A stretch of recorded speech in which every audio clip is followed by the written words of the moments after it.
গোবিন্দগঞ্জ থেকে শুধুমাত্র চারা নিতে আসলেন। তো ভাই একটু পরিচয় দেন, গোবিন্দগঞ্জ কোথায় একটু পরিচয় দেন। গোবিন্দগঞ্জ শিবপুর ইউনিয়ন, মানে পোস্ট অফিস সর্দারের হাট, গ্রাম ভিটা সাকইল। ভিটা সাকইল, ভিটা সাকইল, গোবিন্দগঞ্জ। হ্যাঁ। আসসালামু আলাইকুম দর্শক, এই যে দেখেন, আপনাদের সবসময় বলি না যে জয়পুরহাটের ছেলে কৃষক পথের বাউল রেজা ভাই, আমার হাইব্রিড বাড়ি ওয়ান এক জাতের লতিরাজ কচুর চারা এই যে কয় মাস তো বিভিন্ন জেলায় দিয়েছি, আজ পর্যন্ত কোনো ভাইরা বললো না যে রেজা ভাই আপনার কচুর চারা একটু হলো খারাপ। ভাই সবসময় একটা ডায়লগ দিয়ে যে ভালো বীজে ভালো ফসল, তাই তো এই যে দেখেন আমার সেই ভাই কোথায়, গোবিন্দগঞ্জ না, গোবিন্দগঞ্জ থেকে শুধুমাত্র চারা নিতে আসলেন। তো ভাই একটু পরিচয় দেন, গোবিন্দগঞ্জ কোথায় একটু পরিচয় দেন। গোবিন্দগঞ্জ শিবপুর ইউনিয়ন, মানে পোস্ট অফিস সর্দারের হাট, গ্রাম ভিটা সাকইল।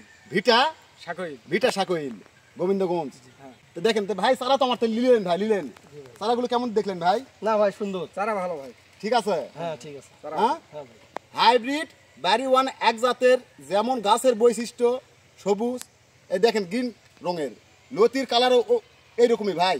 অর্থাৎ এই চারা যখন আপনি জমিতে লাগাবেন 35 থেকে 40 দিন এর মধ্যে আপনি লতি হারভেস্ট করতে পারবেন। ভাই আপনি দেখেন আমরা বিভিন্ন লোকেরা ধান লাগাই, খালি ধান আর ধান, ধান আর ধান, ধান আলু এগুলা নিয়ে আমরা বিশ্বাসী। ভাই একটু পরিশ্রম করেন, যে হাইব্রিড লতিরাজ কচুতে কি আছে একটু দেখেন। তাই তো আমার ভাইরা চলে আসলেন। ভাই 8000 পিস চারা নেবেন না? 8000 পিস চারা, দেখেন 8000 পিস চারা মানে প্রায় ধরেন যে 66 শতক, অর্থাৎ 2 বিঘা জমি লাগান যাবে। তাহলে 8000 পিস চারা যদি উনি লাগায় সারা বছর ওখান থেকে লতি তো 2 বিঘা মাটির নিম্নে ধরেন যে সপ্তাহে সপ্তাহে 12 থেকে 14 মন লতি সারা, অর্থাৎ 5 মাস 7 মাস তো তুলবেই। তারপর আবার কি করবে, এই যে 8000 পিস কচুর চারা লাগিয়ে এই 8000 পিসের মধ্যে 500 বাদ দেন, 7500 পিস যদি কচুর কাঠ থাকে ভাই, কাঠ এই যে কাঠ, এই কাঠটা আপনারা জানেন এর কিন্তু বিশাল মূল্য, ধরেন যে সারা বছর খাওয়া যায়।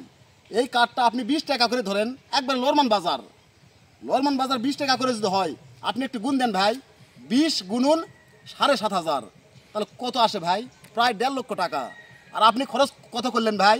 তাই হিসাব করেন, বুঝে দেখে শুনে আপনি কৃষিতে করেন, পরিশ্রম করলে কারা বিফলে যাবে না ভাই।